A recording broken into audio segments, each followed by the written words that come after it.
Hello, I'm Caroline Fairchild, and welcome to Working Together Live, a show about equity in the workplace with leaders changing the face of business. It's one of the most well-known and most watched brands in fitness. Peloton surged in popularity during the pandemic and now finds itself in the very competitive space of at-home fitness.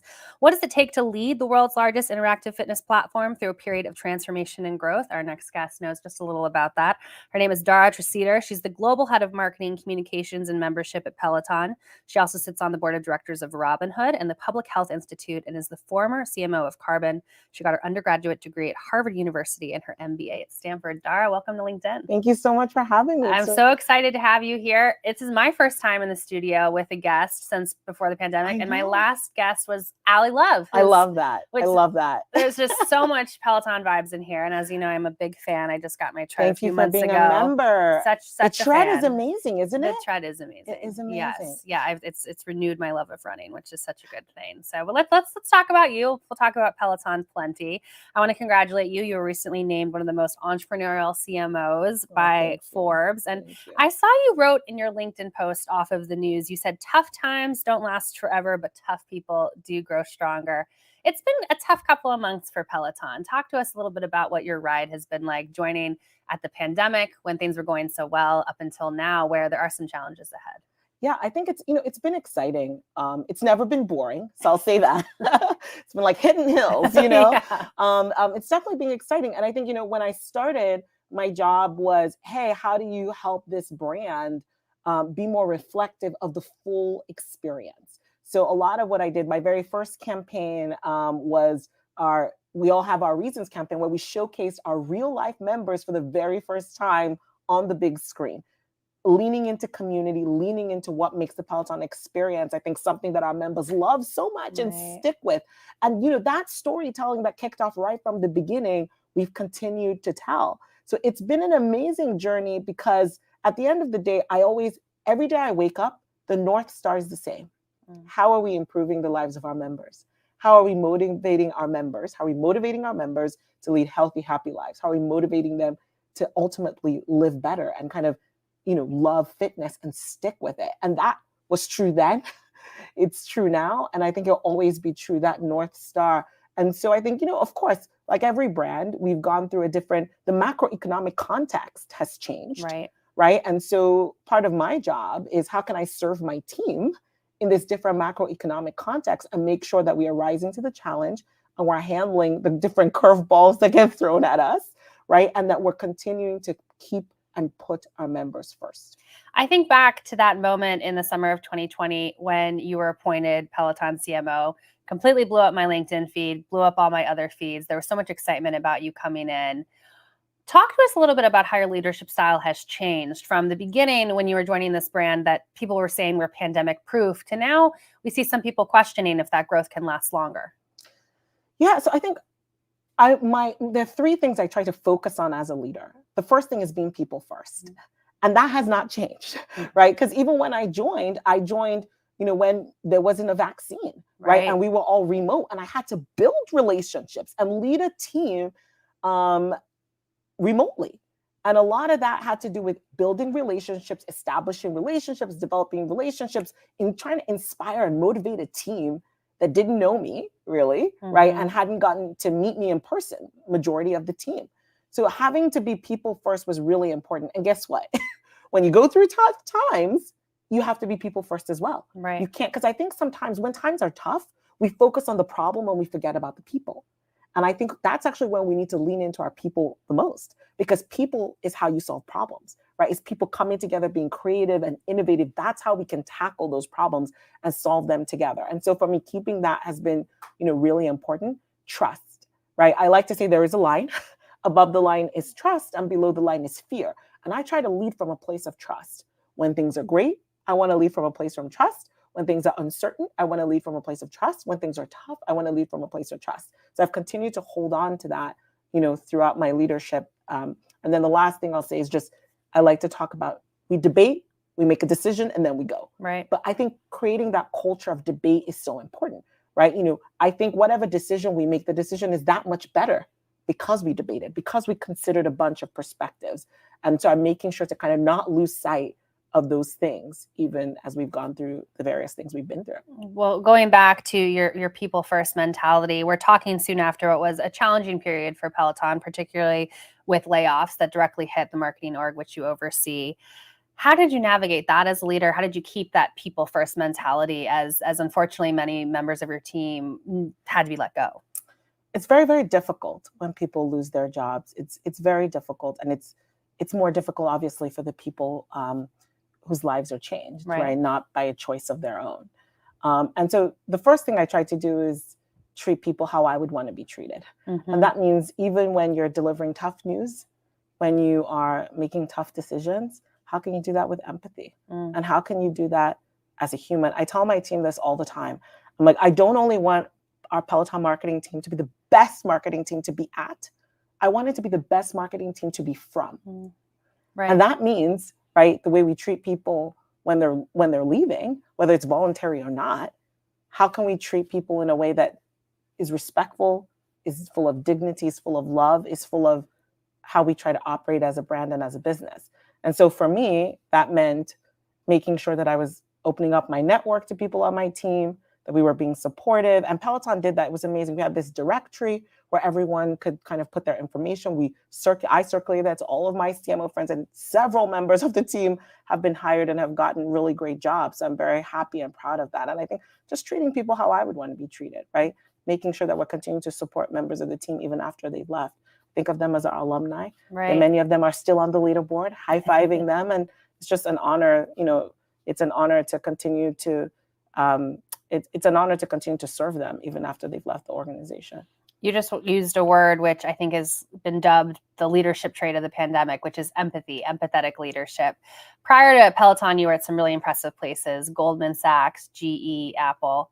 Were people talking about empathetic leadership when you're at these places? How has the pandemic shifted conversations that you've had inside and outside the boardroom about the importance of leading with empathy, leading with that sensitivity in mind? So I'm very fortunate that I've worked for some really amazing leaders, and empathy was something that we talked about. I think that the pandemic has made us lean into it more, because it's like it's harder to be empathetic when I'm not seeing you physically. Sure. And we're remote and we're virtual, right? How do I build that trust? How do I establish that relationship? If I'm not seeing you, just when we walk to the refrigerator or walk to get lunch, like we're just seeing each other for this 15-minute meeting. How do I continue to form that connection and deepen that relationship? And so I definitely think empathy has always been an important part of leadership. But I think now we're seeing it's being talked about a lot more, because I think our employees are actually asking about it a lot more. And so as leaders, we have to be, I think it's gone from being one of the things that we talked about, but maybe more quietly, more privately, to something that's being talked about more openly and publicly, which I think is a really good thing. Because I think that in order for us, this next generation, which is graduating from college and kind of going through this pandemic, like they're holding all of us, I think, to a higher standard. Sure.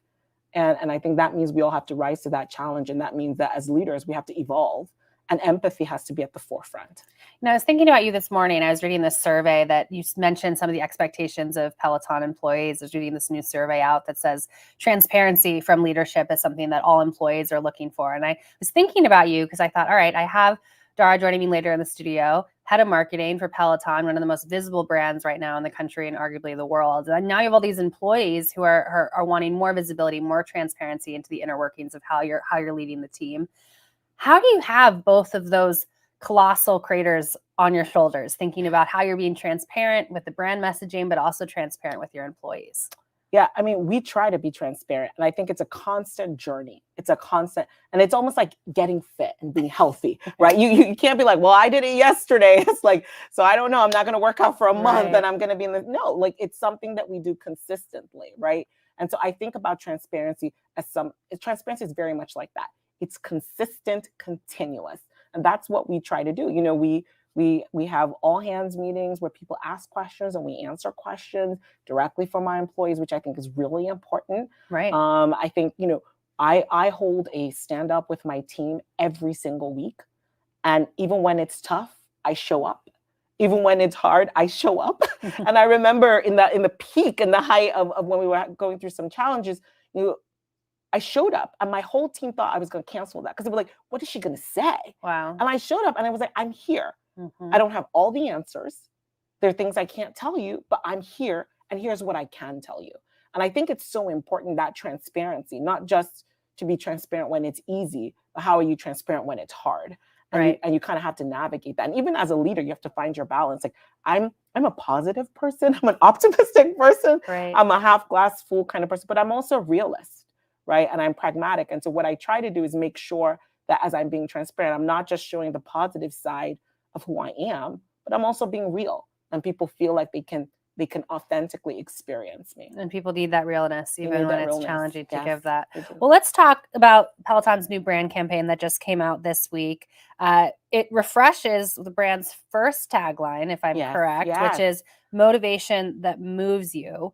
It's kind of risky going back and doing something that you already did. So why did you decide to refresh that tagline with this new campaign? So motivation that moves you, we had never used that before. So this is our first ever tagline.